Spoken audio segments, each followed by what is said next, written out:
materi yang luar biasa. Langsung saja kita coba untuk lanjut ke narasumber kita yang ketiga, yaitu Bu Arina Nurfianti. Namun sebelumnya izinkan saya untuk menyampaikan ataupun membacakan CV dari beliau terlebih dahulu. Ya.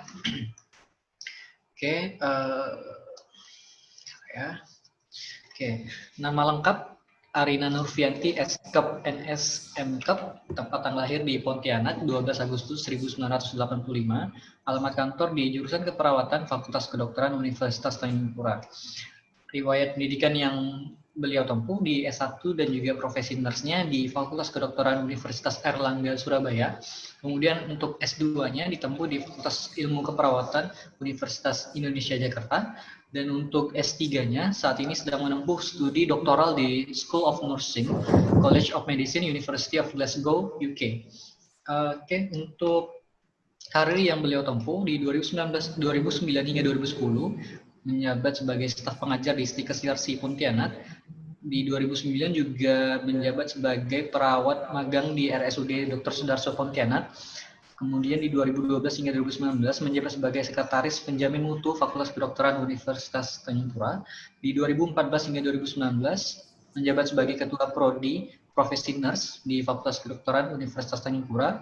2016 hingga 2019 menjabat sebagai anggota Komisi Etik Penelitian Kesehatan Fakultas Kedokteran Universitas Tanjung Pura. Dan yang terakhir di tahun 2018 hingga sekarang menjabat sebagai anggota Senat Universitas Tanjung Pura. Tanpa berpanjang lebar, kepada yang terhormat Bu Arina Nurfianti, S.Kep, NS, M.Kep, waktu dan tempatnya saya persilakan. Terima kasih banyak Bang Rizky. Siapa? Bang Rizky ya?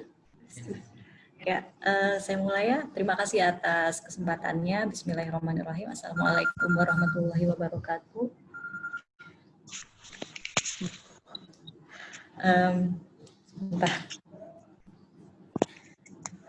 Hari ini saya akan menyampaikan materi tentang perawat dan masyarakat. Kalau tadi kan yang di bicara pertama dari Dr. Arif tentang pendidikan kedokteran dan profesi dokter. Kemudian kalau dari apoteker Rise sudah menyampaikan tentang peran apoteker terutama selama saat pandemi, dan mungkin ada beberapa kesalahpahaman dari masyarakat yang terkait dengan pengobatan selama pandemi. Nah, kalau saya akan coba menyampaikan materi untuk berdiskusi dengan teman-teman, dengan adik-adik tentang topiknya perawat dan masyarakat. Jadi yang saya sampaikan ya peran perawat dan kondisi masyarakat kita saat inilah, terutama saat pandemi ya. Mungkin ada yang mengalami hal yang sama, atau ya nanti mau berbagi atau tidak setuju sama yang saya sampaikan, ya silahkan, semuanya kan punya pendapatnya masing-masing ya. Sebelum ke slide-slide tentang nurse, perawat, dan masyarakat saat ini, saya mau berbagi tentang, ya mengingatkan saja, kayaknya banyak yang sudah melupakan atau pura-pura lupa atau memang benar-benar lupa gitu ya tentang kasus terkonfirmasi COVID around the world ya, seluruh dunia dan di Indonesia. Nah, kalau kita bicara di seluruh dunia itu dalam arti di bumi ya. Nah, kita tidak bicara planet-planet lain. Di seluruh dunia ini kasus COVID per 5 Agustus, berarti sampai tadi malam, hari ini 6 Agustus ya, sampai tadi malam jam 21.00 di WHO itu datanya 18.753.570 orang terkonfirmasi positif. Banyak kan 18 juta, walaupun penduduk dunia itu ya juga banyak, ada berapa? 27 miliar, ya ada berapa? Ya sekitar itu. Kemudian dari 18 juta itu 11 juta dinyatakan sembuh dan angka kematian 705.370. Ya untuk suatu kasus infeksi, maka ini ya tinggi sekali 18 juta, maka dikatakan suatu pandemi. Dan kalau kita melihat kasat mata, dan teman-teman adik-adik di sini melihat angkanya, maka kita bisa berpikir secara kasar, tidak mungkin hal ini bisa dieradiksi atau dihilangkan dalam waktu yang sangat singkat. Sementara kasus harian saja di Indonesia bisa 1.000, di negara-negara lain bisa 500, bisa 5.000, bahkan kemarin Spain atau Spanyol itu melaporkan kasus tertinggi per hari itu 5.700 per 24 jam. Jadi kalau kita bayangkan angka kasus terkonfirmasi positif per hari saja 1.000 sampai 5.000, angka probabilitas untuk dia di eradicated atau dimusnahkan atau dihilangkan itu ya memang butuh waktu. Seperti tadi Bu Risa sampaikan ya, untuk vaksin misalnya, sampailah terbentuk suatu populasi, suatu komunitas, lingkungan di mana kita semua sudah tervaksin, untuk sampai akhirnya tereradiksi itu kan juga butuh waktu. Sama seperti ketika kita melihat kasus-kasus ke belakang, wabah polio, wabah campak, sampai terciptanya vaksin, sampai akhirnya dia benar-benar hilang, itu membutuhkan waktu hingga 20 tahun kadang ya. Sehingga memang implikasinya yang ingin saya sampaikan ke hari ini tuh agar kita sama-sama lebih mengontrol diri lah dan mengontrol lingkungan agar tidak memperparah angka penambahan kasus terkonfirmasi. Nah, di situ ada peran dokter, ada peran apoteker, peran perawat, peran bidan, peran mahasiswa kedokteran, peran mahasiswa farmasi, peran mahasiswa keperawatan gitu ya. Jangan sampai kita yang jadi mahasiswa ini yang tadi katanya Mas Reski itu sebagai agent of change, justru kita sendirilah yang berkontribusi terhadap kejadian-kejadian itu dan tidak memberikan contoh yang baik. Seperti Dr. Arif sampaikan juga tadi, ya mungkin kita akan dilihat sebagai orang yang agak aneh, agak rese gitu ya. Tapi memang hari ini sudah berbeda dengan sebelum-sebelumnya. New normal saat ini tidak akan sama dengan normal sebelum terjadinya pandemi. Kita tidak akan pernah kembali ke masa sebelum pandemi. Sama persis seperti pandemi itu tidak akan pernah terjadi. Ya mungkin akan terjadi 30-20 tahun yang akan datang lah ya, tapi itu sudah pun tidak akan sama persis dengan bulan November, Agustus 2019, itu sudah tidak akan pernah sama lagi. Nah, kalau kita bicara kasus terkonfirmasi di Indonesia 115.000 dengan kematian 5.000. 115.000 itu bukan karena 270 juta itu sudah di swab ya, tapi ya karena hanya 2 juta orang saja yang sudah di swab. 115.000 itu positif. Jadi kalau kita lihat 270-nya ternyata bisa di swab, pasti angkanya lebih tinggi lagi. Nah, ini yang adik-adik mahasiswa, peserta, saya sendiri juga harus sadar tentang ini ya. Berdasarkan update per Agustus 2020, baik itu di CDC, itu kayak Kementerian Kesehatan, Departemen Kesehatannya di US, kemudian data dari ID, dari PPNI, data dari Kemenkes, maka nakes yang meninggal dunia akibat COVID di seluruh dunia itu jumlahnya, nah segitu tuh, yang seperti teman-teman bisa lihat ya, sekitar 3.000 orang. Ya banyak memang 3.000 itu. Kemudian kalau di Indonesia berapa nakes yang sudah terinfeksi? Kurang lebih 878. Sepertinya lebih. Ini bukan angka presisi ya. Maksudnya saya yakin lebih dari 878. Yang meninggal per awal Agustus 2020 ada 72 dokter. Kayaknya mirip-mirip dengan angka yang disampaikan sama Dr. Arif tadi ya. Berapa Dr. Arif tadi nyampaikan kurang lebihnya? 72 ya? Ya sama berarti. 72 dokter. Ini saya update dari ID. ID 4 hari yang lalu sudah merilis 72 dokter meninggal karena COVID-19. Kemudian kalau nurse, perawat ada 39. Kemudian untuk dokter gigi ada datanya 6. Apakah ada data apoteker, data bidan ada, tapi saya tidak dapatkan angka pastinya. Apoteker ada, waktu itu apoteker muda, kemudian bidan juga ada. Jadi kalau kita bicara nakes ya, kita semua juga sebagai nakes dan juga sebagai manusia yang menanggalkan profesi nakesnya, misalnya kita tetap berisiko terpapar untuk terinfeksi COVID-19. Nah, ini ada gambar yang saya ambil dari World Health Organization, dari WHO, pada masa International Nurses Day, pada 12 Mei kemarin. Ya. Nah, 12 Mei kemarin kan sudah pandemi juga ya. Pandemi itu ditetapkan WHO 12 Maret atau 13 Maret itu. Nah, coba teman-teman lihat di sini kan tulisannya, di slide saya lebih banyak gambar-gambar ya, dan nanti kita bisa diskusi-diskusi gitu ya. Mudah-mudahan waktunya cukup. Di sini ada tertulis nurses, midwives, and all health workers are on the COVID front line. Maksudnya kan ya seperti yang teman-teman sudah pahami bahwa kita semua yang tenaga kesehatan ini, adik-adik yang insya Allah akan lulus menjadi dokter, menjadi apoteker, menjadi nurse, kita semua bidan ya, midwives, semua pekerja-pekerja atau tenaga-tenaga kesehatan itu berada di garis depan pada kasus-kasus infeksi, pada kasus-kasus wabah apapun. Saat ini kita menghadapi wabah COVID-19. Misalnya pada 2016-2017 di Afrika itu masif wabah Ebola. Ya, siapa yang menjadi frontliners-nya? Ya, tenaga-tenaga kesehatan. Nah, ada caption di bawahnya, help them do their jobs by following public health advice. Jadi apa yang harus kita lakukan sebagai warga negara, sebagai warga masyarakat, saat kita mencoba menanggalkan peran kita sebagai nakes? Kita sebagai manusia, sebagai warga, ya kita bantulah teman-teman kita yang di rumah sakit, yang di puskesmas, yang di komunitas, yang di lab. Bantulah mereka dengan cara mematuhi protokol. Jangan teman-teman kita setengah mati kerja di rumah sakit, pakai hazmat yang panas engapnya seperti apa, teman-teman yang temennya juga nih sama-sama mahasiswa keperawatan nongkrong-nongkrong di warung kopi, nggak pakai masker, duduk rapat-rapat sambil ngerokok, maaf ya, tapi kan memang gitu ya. Saya pernah lewat tuh warung kopi yang di Jalan Merapi tuh, ya tau lah ya kalian ya Jalan Merapi tuh apa warung kopinya. Pengen saya foto loh, rame, dempet-dempet, pegang HP, minum kopi, padahal itu masih masa pandemi coba. Nah, yang menjadi pertanyaan kan, apakah mereka lupa? Apakah mereka tidak tahu, atau mereka pura-pura lupa, pura-pura tidak tahu, atau ya udahlah memang tidak ada apa-apa kok. Iya memang tidak apa-apa kalau kita lihat secara mata kita kan. Coba kalau mata kalian dikasih sama Allah sebesar mikroskop elektron itu, nggak kemana-mana kan kita, karena kita ngelihat itu aja di depan mata kita. Nah, maksudnya ayo kita bantu teman-teman kita yang ada di rumah sakit, yang ada di lab, yang ada di puskesmas, di komunitas.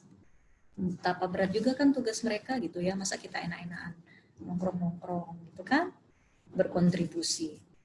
Nah, kalau tadi Dokter Arif sama Bu Risa sudah menyampaikan profesi dokter, Bu Risa menyampaikan profesi apoteker, nah saya kebetulan juga menyampaikan, karena kita temanya tentang profesi kesehatan ya, saya mau menyampaikan definisi perawat atau nurse menurut WHO. Nah, kalau yang mahasiswa keperawatan harusnya udah paham lah ya.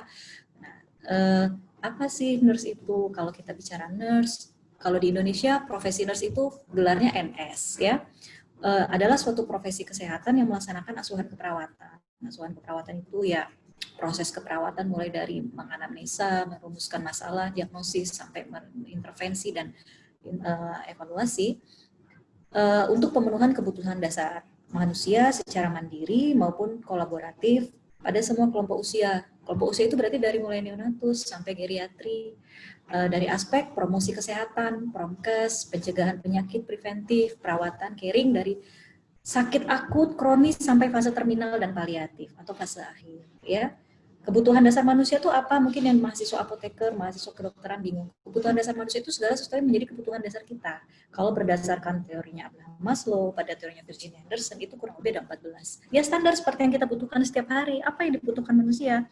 Maka ya nutrisi, makan, cairan, minum, bergerak, aktivitas, istirahat, oksigenasi, termasuk kebutuhan seksual, itu ada di dalam kebutuhan dasar manusia. Nah, kebutuhan dasar itu ketika terjadi perubahan respon, maka yang dilakukan oleh perawat untuk melakukan bantuan pemenuhan kebutuhan dasar. Misal, pada kasus COVID, terinfeksi, menyerang pada paru-paru, terjadi sesak nafas, dyspnea, sampai dengan dyspnea yang berat misalnya. Nah, maka terjadi perubahan kebutuhan dasar manusia di situ, yaitu di proses oksigenasinya. Tidak bisa bernafas dengan baik, perubahan pola nafasnya, perubahan respiration rate-nya, frekuensi nafas. Jadi tugas perawat apa? Setelah mengassessment, kita tahu masalahnya apa, ada gangguan pola nafas, irama nafas, ada gangguan jalan nafas di situ karena akumulasi lendir sekret yang berlebihan. Ya, kita lakukan pemenuhan kebutuhannya, misalnya apa? Pemberian oksigen. Nanti kan mahasiswa keperawatan, mahasiswa kedokteran farmasi juga sudah belajar ya. Oksigen itu kan tidak hanya asal kasih oksigen, nah, sesuai karakteristiknya. Kalau dia nafas sesak ringan, mungkin dia hanya pakai yang biasa, nasal kanul, atau untuk jangka panjang. Sampailah masker, simple mask, sampai dengan ventilator ya, yang teman-teman udah pelajari. Saya rasa teman-teman sudah pernah melihat gambar ini ya. Saya rasa kalau ada yang belum pernah melihat gambar ini, kebangetan. Ya. Bahkan majalah Time ini salah satu cover magazine legend dalam 10 tahun terakhir ya, mungkin nanti akan menjadi legend sepanjang masa.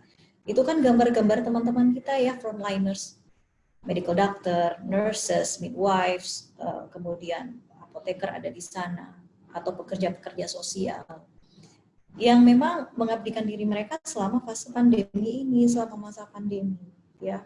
Itu kan markernya ya, bekas-bekas tanda-tanda mereka menggunakan masker dalam jangka panjang sampai terjadi lecet, lesi gitu ya. Nah, ini sudah cukup mewakili sejauh mana peran nakes dalam pandemi ini yang tidak kunjung selesai, malah sebenarnya semakin tinggi kasusnya. Perlu teman-teman ketahui, atau mungkin ada yang sudah baca, yang selalu update pasti ada, saat ini di seluruh dunia masuk fase summer. Nah, Indonesia kan ya kurang lebih summer ya, walaupun summer hujan ya, anggaplah kita summer juga. Tapi seluruh dunia yang 4 musim sudah memasuki fase summer.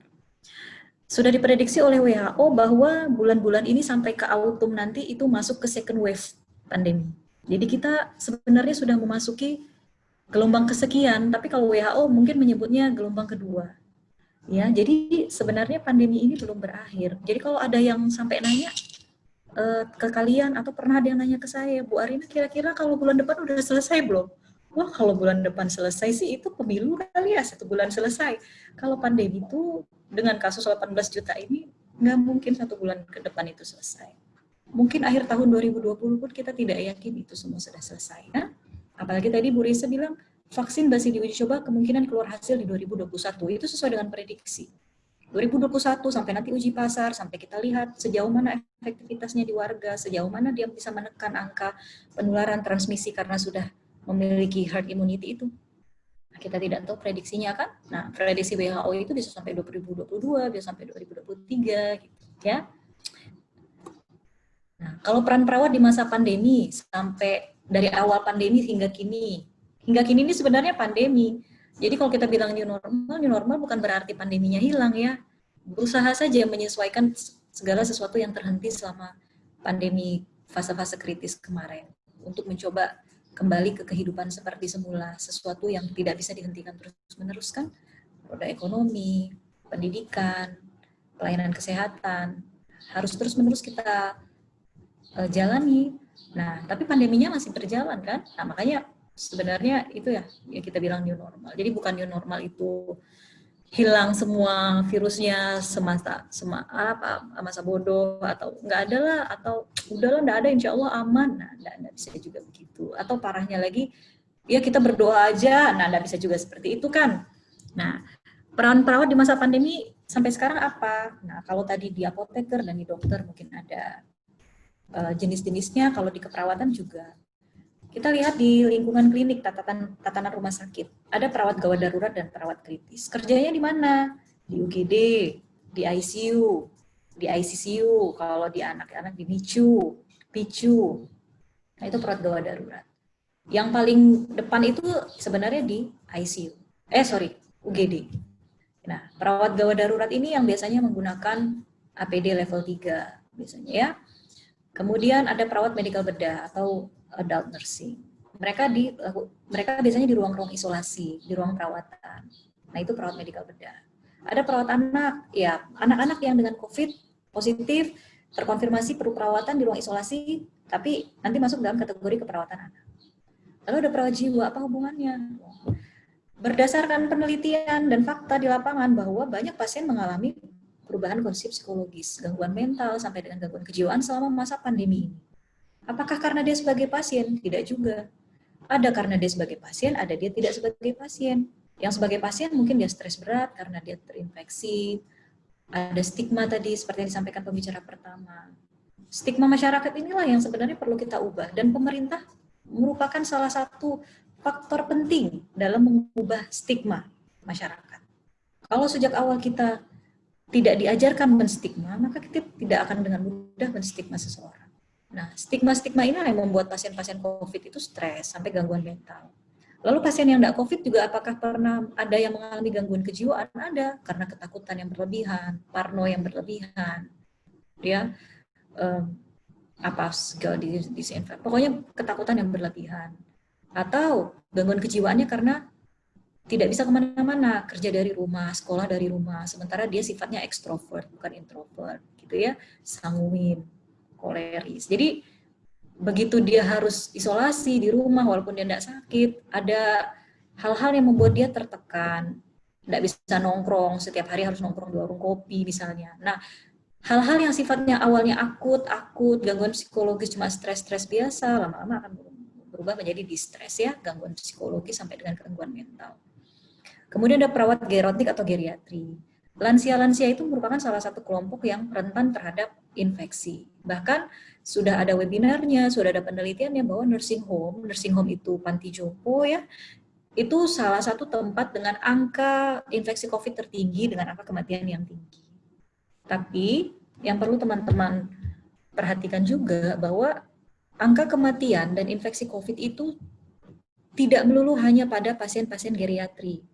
Memang asumsinya geriatri itu daya tahan tubuhnya turun kan? Tapi ternyata usia-usia produktif 28 sampai 30-an, 40-an tahun itu juga banyak. Jadi persentase dari 18 juta yang positif COVID itu sebagian besar justru usia produktif. Geriatrinya ada enggak di situ? Ada. Tapi ternyata tidak sampai 10%-nya. Ternyata 50%-nya itu adalah usia-usia produktif. Siapa ya? Kita-kita ini, kalian-kalian itu ya, udah di atas 20 sampai dengan usia 40-an itu usia produktif. Justru angka infeksinya tinggi di situ. Dari mana? Ya berarti kan misalnya dari perilaku, dari daya tahan tubuh. Lalu ada perawat komunitas. Biasanya perawat komunitasnya bekerja di puskesmas, yang bekerja di lapangan, screening, tracing, home visit, kunjungan-kunjungan rumah. Nah, itu perawat komunitas ya. Lalu perawat manajer yang biasanya yang akan mengatur sebaran APD, yang mengatur sebaran jumlah shift, yang mengatur jumlah perawat yang shift, putaran dinas, kebutuhan tenaga. Nah, itu di perawat manajer ya, yang menghitung burnout, beban kerja perawat, yang menghitung rata-rata burnout ya, sehingga sebenarnya kalau shift di rumah sakit untuk perawat sama dokter di masa pandemi ini tidak seperti shift seperti biasanya. Kalau perawat itu 3 shift, selama pandemi biasa dalam satu shift itu dibagi lagi jadi 2. Jadi dia efektifnya pakai hazmat misalnya 3 jam. Nanti akan diganti lagi dengan perawat berikutnya. Jadi enggak 6 jam, 7 jam itu dia shift pagi pakai hazmat terus. Ya. Nah, di situ peran perawat manajer dalam mengatur sirkulasi. Ini hanya pengenalan saja, mungkin ada yang masih belum paham bahwa APD itu ada level 1, level 2, level 3. Ya. Apakah kita semua harus menggunakan level 3 ketika berada di rumah sakit? Tidak. Tidak harus. Kita lihat yang level 1. Level 1 itu penutup kepala, cover itu ya, kemudian masker surgical yang standar. Kalau masker kain kita tidak bisa gunakan di rumah sakit, masker surgical, kemudian kita pakai handscoon, cukup handscoon yang sampai pergelangan tangan, kemudian pakai baju kerja, pakai sepatu. Itu untuk level 1 biasanya tenaga-tenaga kesehatan di triase, di poli-poli yang tidak berhubungan dengan segala sesuatu yang berisiko. Walaupun mungkin di poli itu ada pasien yang berisiko COVID, ya dia tetap masih menggunakan level 1. Ketika dia sudah bersentuhan, dia harus melakukan pemeriksaan, dia bisa masuk ke level 2. Termasuk perawat-perawat yang berada di ruang isolasi. Ya. Level 2 itu bedanya di mana? Level 1 tadi di sini ya. Nah, kalau level 2, masker surgical tadi ditambah dengan masker N95. Kemudian sudah pakai Google, kacamata, kemudian pakai gaun, tidak perlu pakai hazmat. Kemudian handscoon, lalu alas kaki.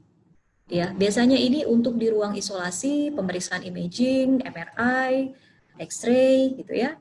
Pembersihan instrumen-instrumen setelah perawatan itu cukup menggunakan level 2. Gitu. Kalau level 3 termasuk perawat di ruang isolasi juga menggunakan level 3 jika dia akan berurusan dengan spesimen.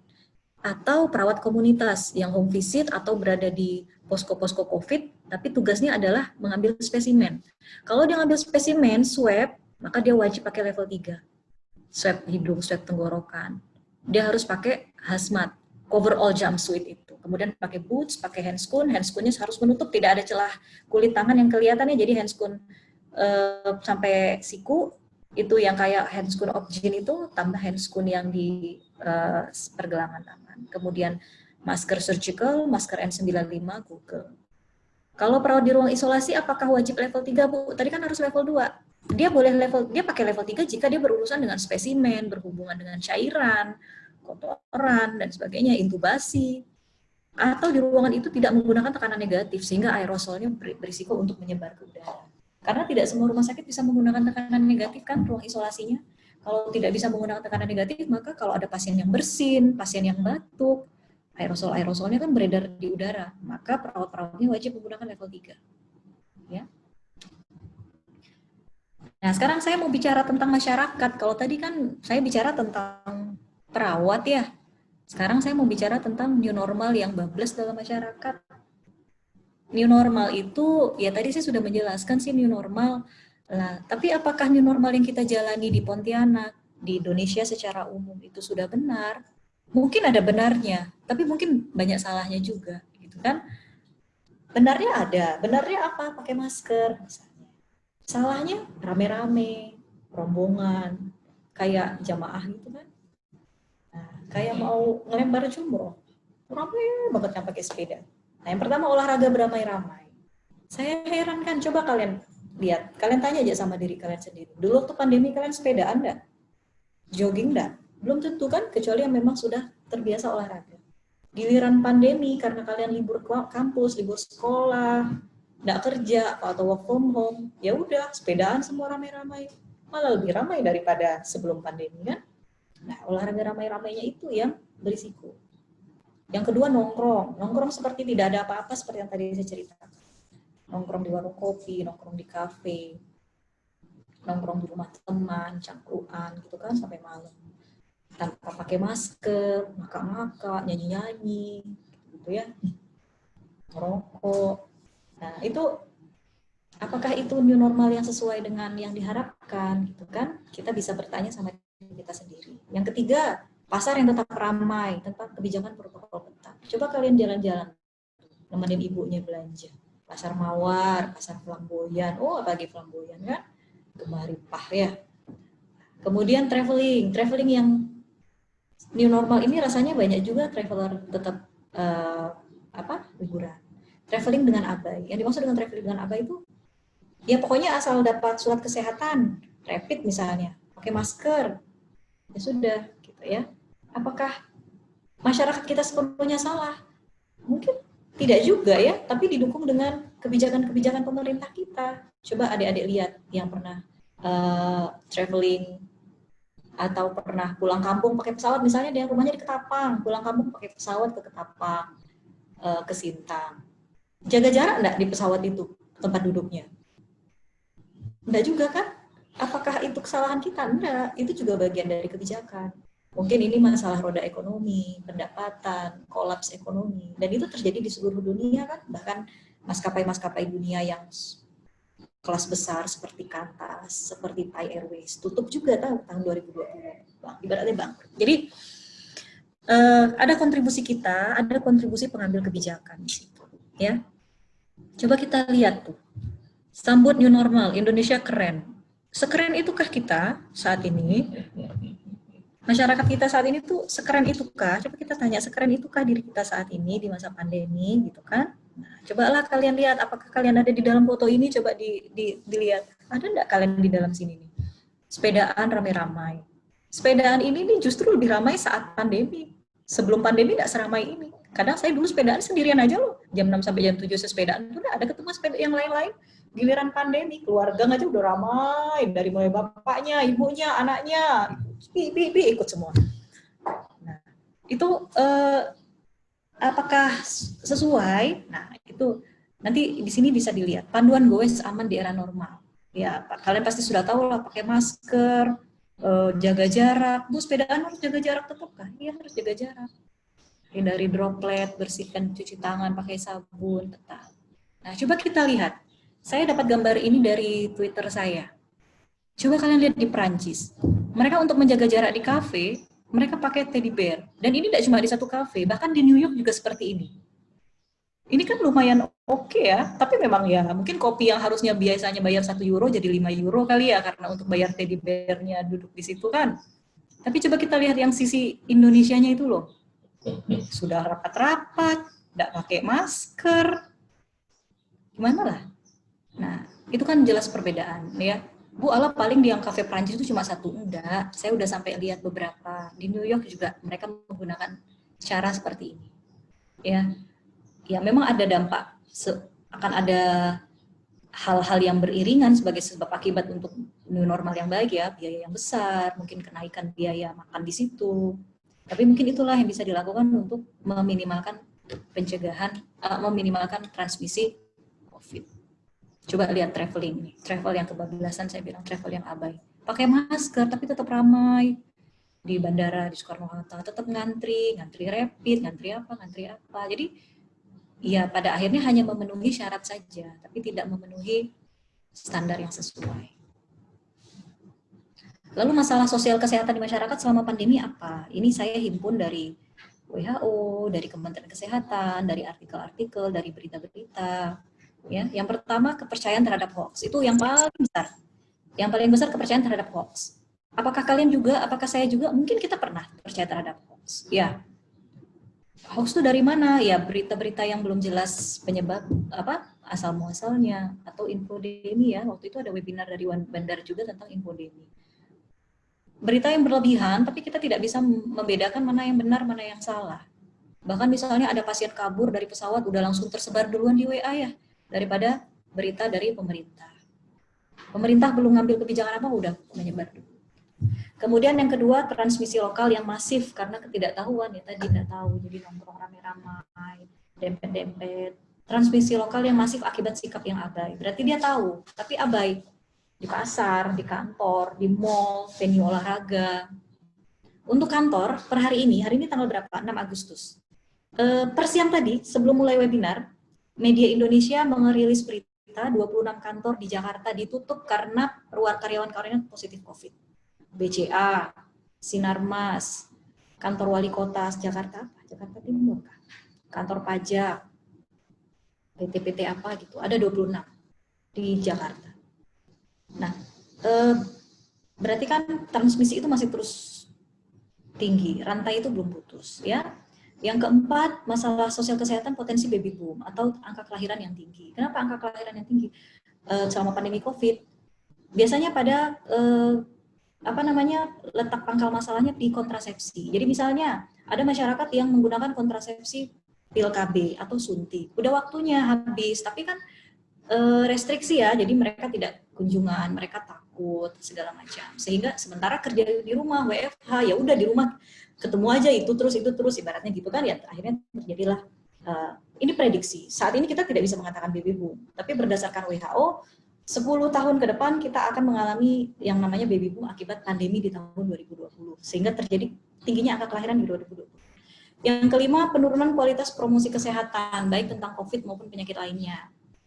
Siapa yang tadi berperan promkes? Ya, tenaga kesehatan ini. Kenapa penurunan kualitasnya? Ya karena kurang informasi yang layak, media yang kurang baik, atau dukungan pemerintah yang kurang baik. Media-media itu saling menutupi kasus atau justru semakin memperparah, sehingga kualitas promosi kesehatan kurang baik. Kemudian perlambatan angka kesembuhan atau kemampuan kontrol penyakit karena keterbatasan akses medikasi. Saya tidak berbicara COVID-nya di sini yang nomor 6. Misal pasien dengan penyakit stroke, udah diboleh pulang, lalu dia harus kontrol untuk rehabilitasi medik. Tapi dia tidak berangkat rehabilitasi medik karena ya takut pergi ke poli, takut pergi ke rumah sakit dengan kondisi itu. Bahkan ditutup polinya. Sehingga angka morbiditasnya semakin tinggi, pertumbuhan penyakit kronisnya semakin tinggi, gitu ya. Itu bahkan mungkin terjadi di kita, di sekitar kita ya. Harus kontrol hipertensi, takut pergi ke puskesmas. Kenapa ya? Karena di situ juga sudah banyak pasien-pasien yang berisiko COVID kan, akhirnya nggak ada keberanian untuk pergi ke puskesmas untuk ambil obat dan mengukur tensi. Akhirnya hipertensinya tidak terkontrol, ada komplikasi. Nah, itu terjadi perlambatan dan justru peningkatan komplikasi penyakit. Yang ketujuh, gangguan psikologis hingga gangguan mental seperti yang tadi saya sampaikan. Lalu infeksi dapat menyerang berbagai usia dengan populasi yang lebih tinggi dari populasi lainnya. Misalnya tadi usia produktif justru lebih tinggi. Nah, kalau kalian agak-agak gaul juga, pasti kalian lebih gaul dari saya ya, karena mahasiswa-mahasiswa di sini kan pasti lebih, informasinya lebih banyak update dari saya. Ada istilah covidiot.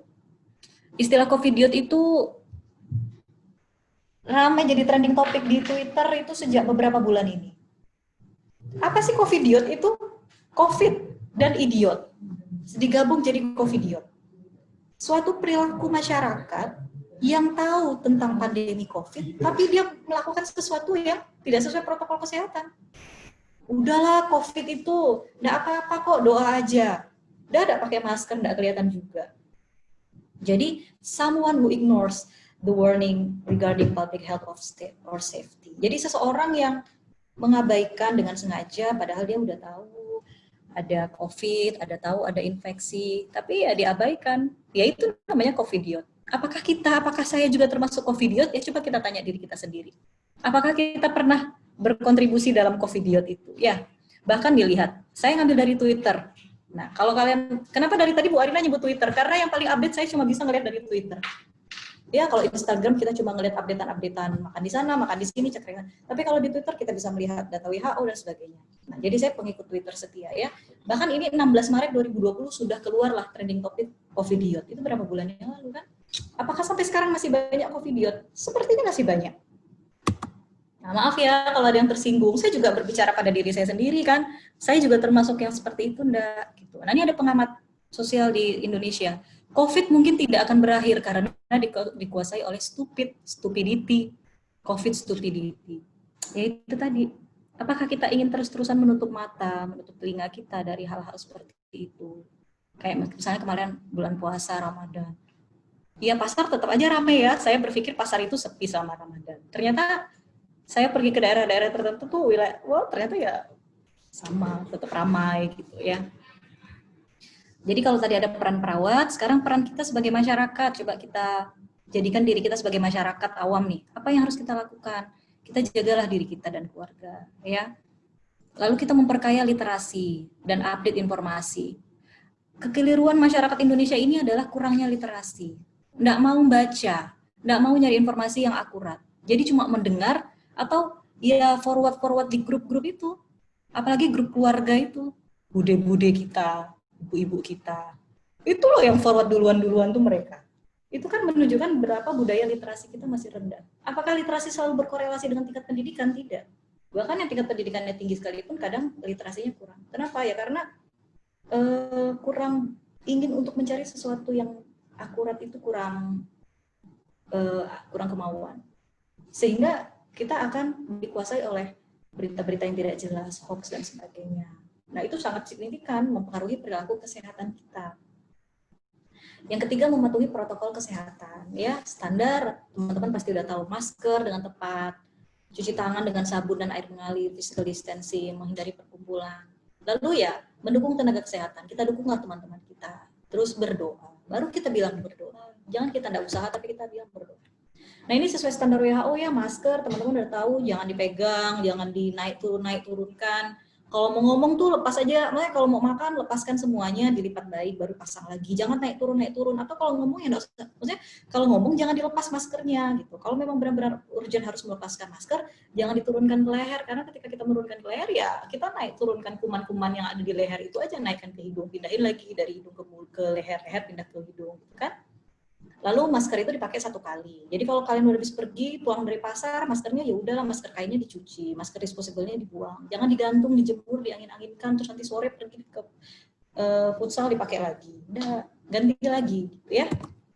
Ini cara menggunakan masker yang benar. Pegang ujungnya, begitu juga saat buka ujungnya, kemudian buang. Jangan pegang tengah-tengahnya.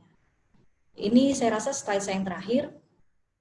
Kita bisa kalau kita kompak. Salah satunya leadership, kepemimpinan, dan kita sebagai warga juga harus mendukung kepemimpinan kalau memang kepemimpinan itu memang baik dalam mendukung kontrol COVID-19. Lalu kita butuh resources itu human resources, sumber daya manusia yang cerdas, yang aware, kemudian funding, pendanaan. Kita tidak munaya, kita butuh dana yang sangat besar, triliunan untuk mengatasi COVID. Citizen disiplin, kedisiplinan. Kita nih di sini, disiplin. Kita harus di posisi itu. Lalu sains dan teknologi. Misalnya pengembangan vaksin tadi, ya. Saya rasa itu yang bisa saya sampaikan. Terima kasih banyak atas perhatiannya. Mohon maaf kalau ada yang kurang tepat yang saya sampaikan. Ada yang tidak setuju, boleh ditanyakan atau ditulis di link komen. Terima kasih. Assalamualaikum warahmatullahi wabarakatuh.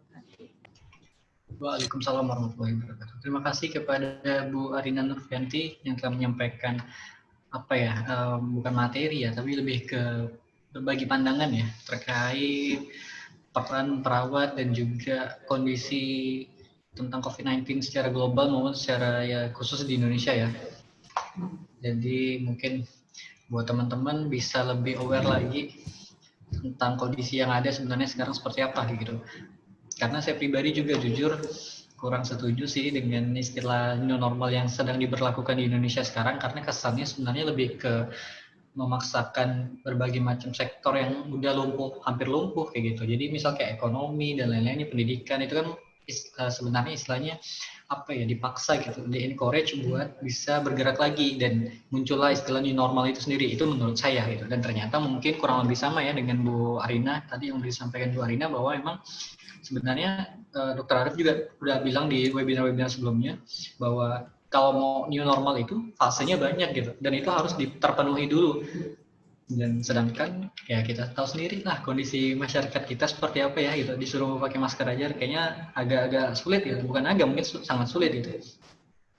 Udah banyak sih faktor-faktor yang udah disebutkan Bu Arina juga tentang mendadak ramai olahraga sedangkan sebelumnya sepi-sepi aja gitu dan sebagainya gitu kan. Lagi pandemi masih rame-rame juga ngumpul dan segala macam.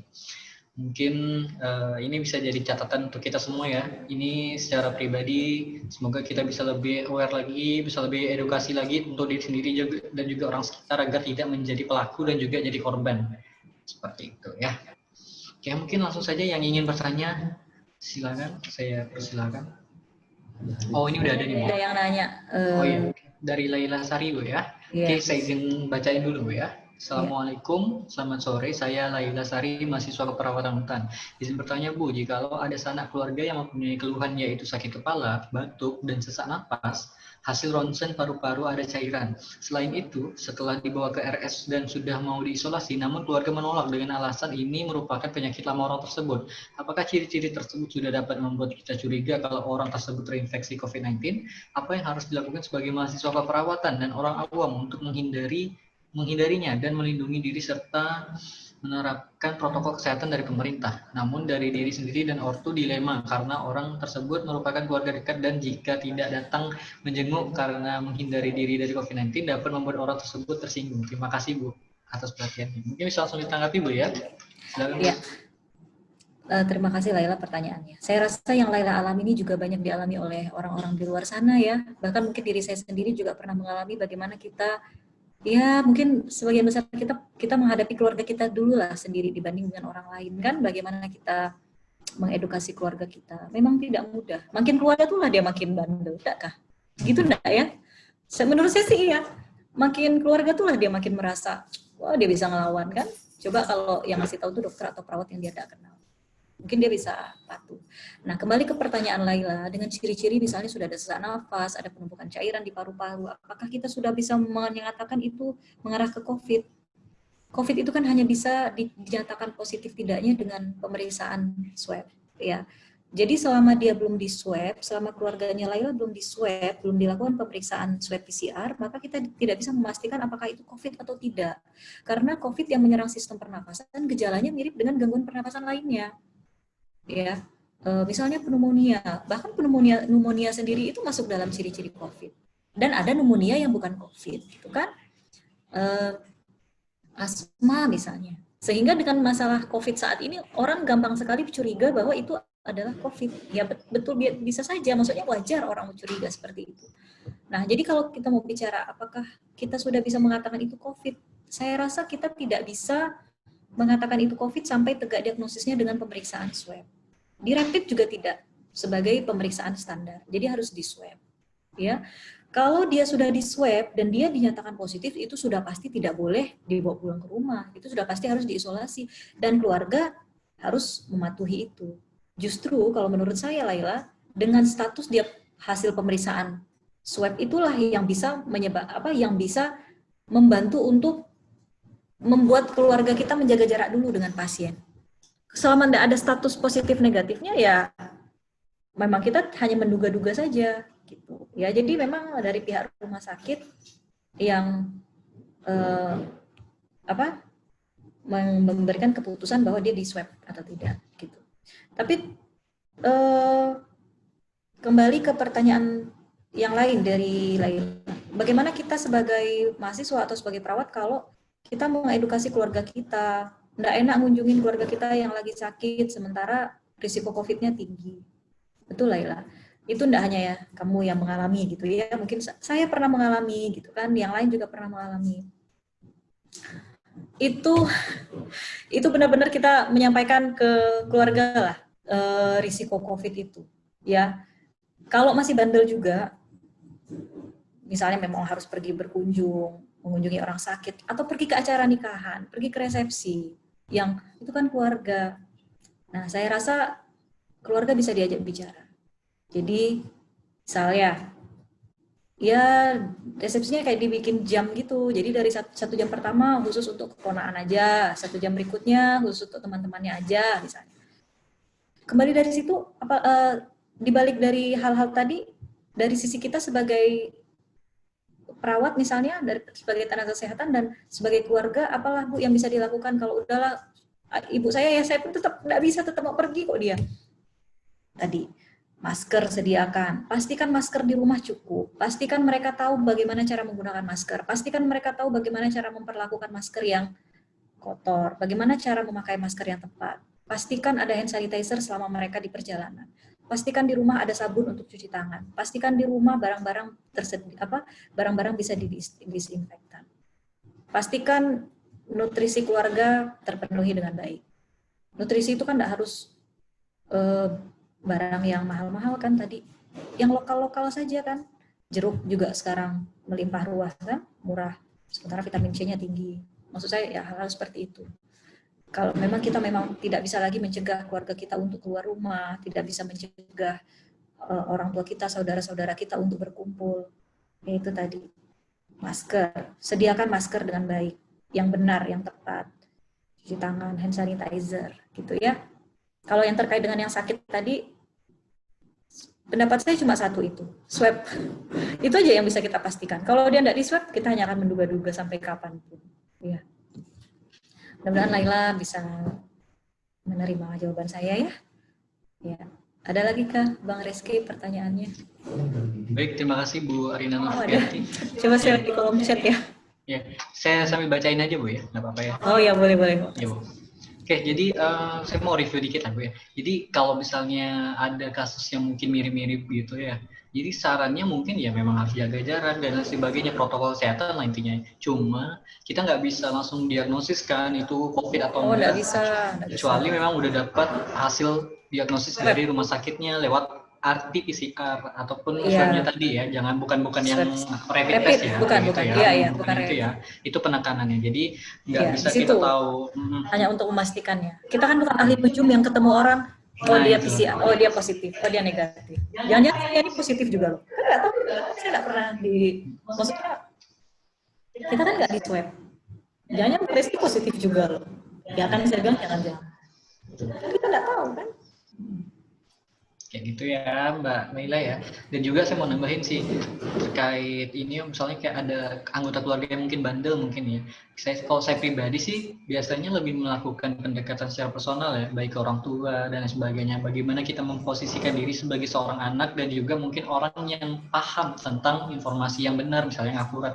Apalagi kayak tadi kan Mbak Laila kan mahasiswa keperawatan, harusnya lebih paham tentang hal-hal ini dibanding keluarga ataupun anggota keluarga yang mungkin tidak berkecimpung di dunia kesehatan seperti itu lebih ke pendekatan personalnya aja seperti itu ya. Jadi semoga bisa dipahami, bisa dimengerti dengan cara yang baik dan benar tentunya ya dalam menyampaikan informasinya seperti itu. Oke, ada lagi pertanyaan Bu Arina dari Dr. Didi Pangestuadi. Ini merupakan narasumber di webinar sebelumnya. Ya. Jadi, saya hadir. Dr. Didi. Selamat datang Dr. Didi ya, selamat sore. Ini langsung saya bacain aja ya Dok Bu ya. Pertanyaannya mau nanya ke Bu Arina bagaimana mengenai home care ataupun home visit pasien. Bagaimana baiknya dan seperti apa selama masa pandemi ini. Terima kasih sebelumnya. Bisa ditanggapi ya Bu ya, silakan. Terima kasih Dokter Didi pertanyaannya. Nah, pertanyaannya kan tentang home visit pasien. Nah, saya mau bedakan dulu home visit pasiennya ya. Jadi home visit pasiennya ini apakah home visit pasien yang COVID atau home visit pasien yang bukan COVID. Kalau home visit pasien yang COVID itu memang program dari Puskesmas. Jadi misalnya nih, ada seorang warga yang positif terkonfirmasi COVID berdasarkan swab dan dia isolasi rumah, isolasi mandiri. Maka dia berada di wilayah binaan puskesmas mana, maka puskesmas itulah yang wajib mengunjunginya, misalnya 2 hari sekali, untuk melihat perkembangan kondisi. Misalnya, apakah ada gangguan pernapasan, apakah ada perkembangan yang lebih baik, atau justru ada komplikasi. Kemudian, home visit berikutnya, petugas puskesmas itu wajib untuk men-tracing anggota keluarga yang tinggal satu rumah dengan si pasien tadi, sehingga dia juga dilakukan swab. Nah, untuk home visit kasus COVID ini, maka petugas puskesmas datang menggunakan APD. APD-nya APD level 3 kalau dia memang ada melakukan pemeriksaan spesimen. Ya, tapi kalau dia hanya memeriksa saja, boleh menggunakan APD level 2. Ya, tapi kalau ada terkait dengan spesimen, dia harus swab, dia men-tracing, maka dia harus menggunakan APD level 3. Itu yang harus dilakukan oleh perawat dan petugas puskesmas, baik dokter maupun perawat puskesmas yang turun ke rumah-rumah.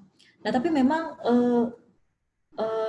sejujurnya yang saya tahu, karena ini terjadi juga di sekitar saya, bahkan saat ini apakah karena kasus kita yang semakin tinggi sehingga home visit puskesmas itu ada yang terlewat gitu, ada yang miss. Jadi ada pasien yang sudah terkonfirmasi, tapi pihak puskesmas belum turun. Sampai hasil swabnya sudah keluar positif pun pihak puskesmas belum turun dan belum melakukan tracing ke anggota keluarga. Nah, itu saya tidak bisa berkomentar lebih besar dari itu ya. Maksudnya saya tidak tahu apa itu bagian dari kebijakan yang saat ini karena pasiennya lebih banyak. Tapi kalau saya berbicara dari sisi peran perawatnya, yaitu tadi, kalau itu pasien COVID, maka tugas perawat itu biasanya perawat puskesmas ya, perawat komunitas, yaitu tadi turun ke lapangan, turun ke rumah-rumah, biasanya 2 hari sekali atau setiap hari untuk memeriksa kondisi pasien. Kemudian tracing keluarga-keluarga dan sekitar. Nah, kalau kita bicara home visit pada pasien yang non-COVID, apakah sampai sekarang masih dilakukan home visit oleh perawat? Masih, contohnya pada pasien-pasien dengan home care yang luka-luka itu ya, misalnya pasien diabetes dengan luka kaki, pasien kanker dengan luka, pasien dengan luka decubitus, pasien yang dengan tingkat ketergantungan tinggi, inkontinensia, yang butuh perawatan rumah, kita ekskludkan dulu dari kasus COVID. Tapi petugas yang turun ke rumah itu, perawat-perawat yang datang ke rumah itu juga menggunakan APD. Selama itu berkaitan dengan cairan, maka mereka menggunakan APD lengkap. Ya, ada cairan, misalnya inkontinensia ya, jadi akan berkaitan dengan feses-nya, akan berkaitan dengan urin, gitu ya, itu menggunakan APD lengkap.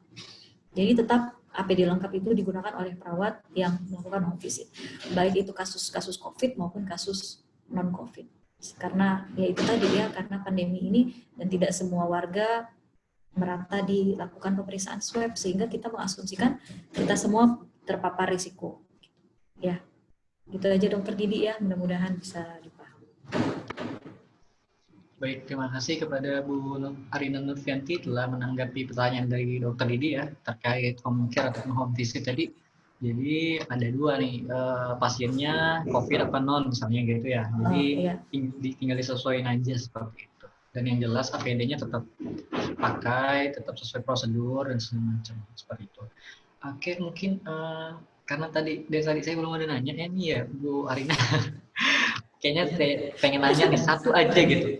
Kayaknya sebagai pertanyaan terakhir lah ya, sebagai penutup di webinar kali ini. Jadi belakangan kan kemarin ada berita nih Bu terkait suspek ya, kita nyebutnya suspek ya Bu ya, suspek yang katanya dinyatakan positif COVID-19 yang datang ke Kalbar dari Jawa Timur. Nah kemarin kan itu sempat pesawat ya. Iya, kemarin katanya sempat melarikan diri ya, bahasanya melarikan diri dan kayaknya udah tertangkap ya Bu ya, baru-baru ini. Udah dapat bukan ya, udah didapat lah intinya, udah dikarantina misalnya.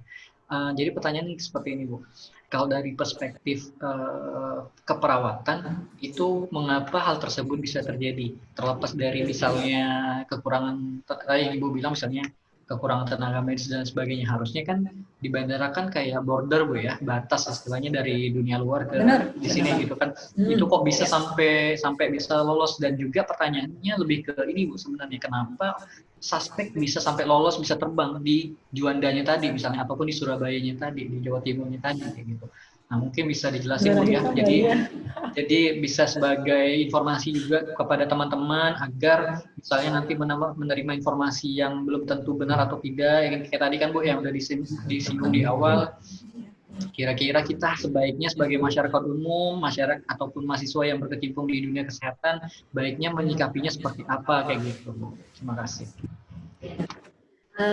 Saya mencoba menyikapi dari sisi keperawatan dan dari sisi ini ya ilmiahnya gitu. Jadi kalau kita lihat mengapa hal itu bisa terjadi, ada beberapa aspek penyebab. Yang pertama,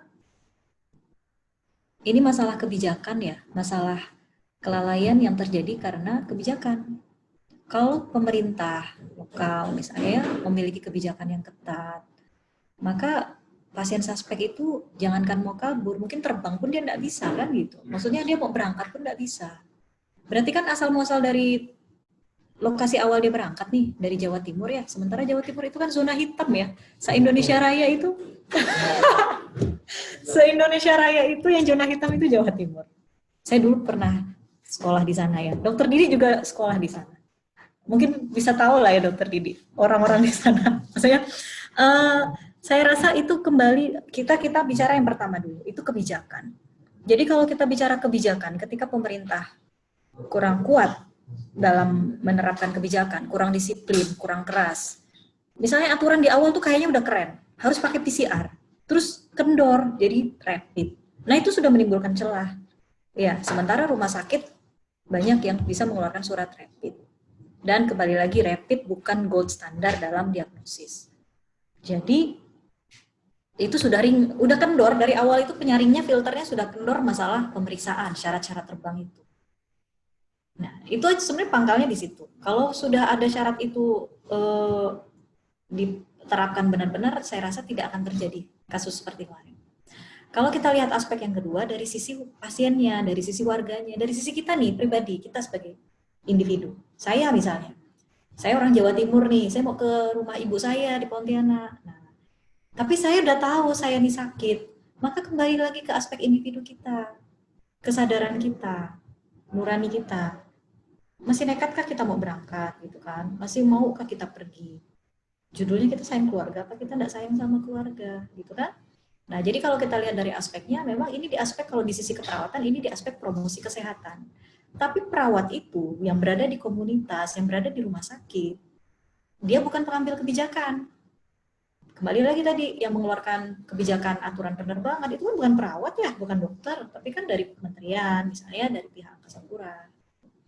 Kita sebagai perawat lebih pada promosi kesehatan. Jadi yang bisa kita lakukan sebagai perawat itu, ya promkes itu, bagaimana kita menyadarkan masyarakat, paling tidak sadar sama individu sendirilah. Oh, kita punya risiko. Saya suspek, saya kemarin hasil rapidnya positif. Saya harus swab loh ini, gitu kan. Nah, secara itu saja. Jadi tugas perawat adalah bagaimana kita menumbuhkan rasa kesadaran pada masyarakat terhadap perilaku sehat sakit itu. Ya, kalau sisi keperawatannya ya, dari sisi keperawatannya ya itu saja, promosi kesehatan. Hanya promosi kesehatan dalam kondisi pandemi ini terus terang memang banyak kelemahannya. Maksudnya kelemahannya bukan dari sisi perawatnya saja, dari sisi dokter, maksudnya multifaktorial ya, gitu. Dan kultur masyarakat kita sendiri, gitu ya. Itu kurang lebihnya, Rizky. Baik, terima kasih Bu Arina Nurfianti atas tanggapannya yang luar biasa. Saya mau mengucapkan terima kasih kepada seluruh narasumber dan juga peserta yang hadir di webinar kali ini. Ini webinarnya luar biasa ya, interaktif, segala macam gitu kan.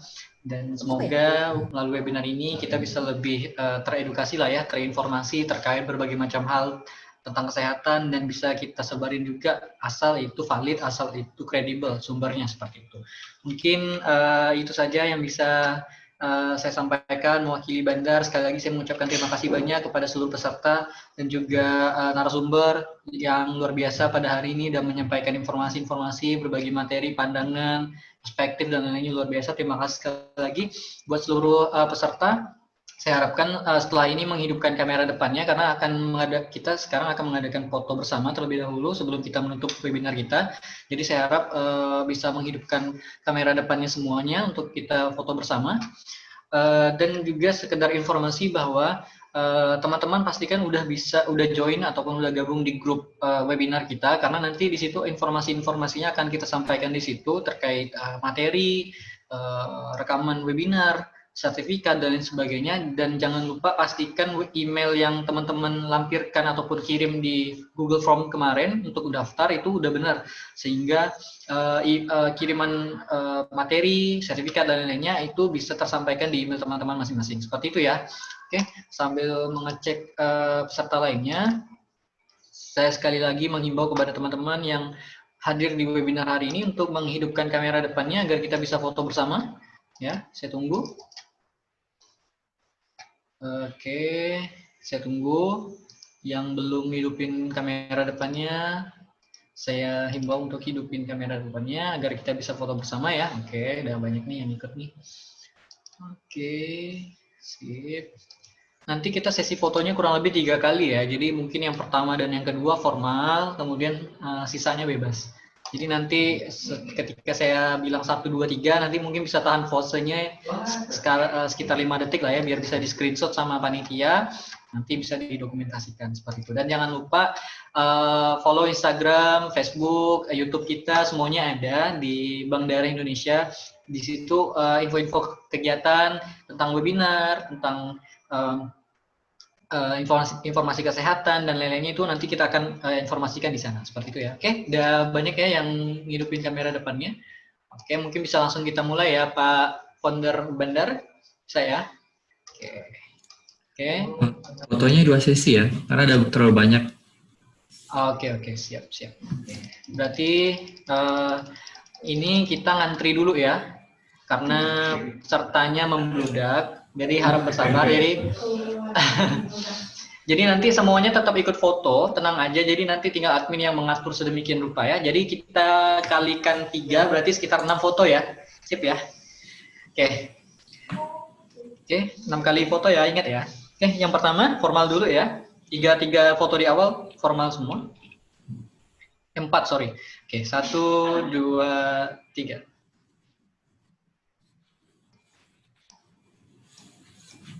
Oke, istirahat sebentar, sejenak, rileks. Rilekskan otot-otot yang tegang tadi di otot mukanya. Oke, lanjut, dah bisa ya. Oke, sekali lagi. Formal lagi. 1, 2, 3.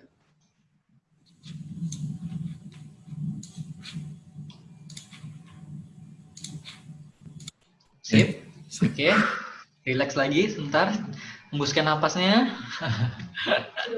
Oke, ya, lagi ya Pak Founder ya. Siap. Ini bebas ya? Ya, sip ya, bebas nih, ini bebas nih. Oke, 1, 2, 3.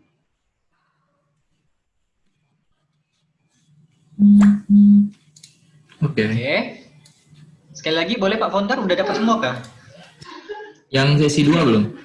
Oh, yang sesi 2 belum, berarti foto lagi, bebas lagi ya, boleh ya. Semuanya ikut nggak apa-apa, nanti tinggal di screenshot sama Pak Foundernya aja. Oke, bebas lagi ya, 1, 2, 3.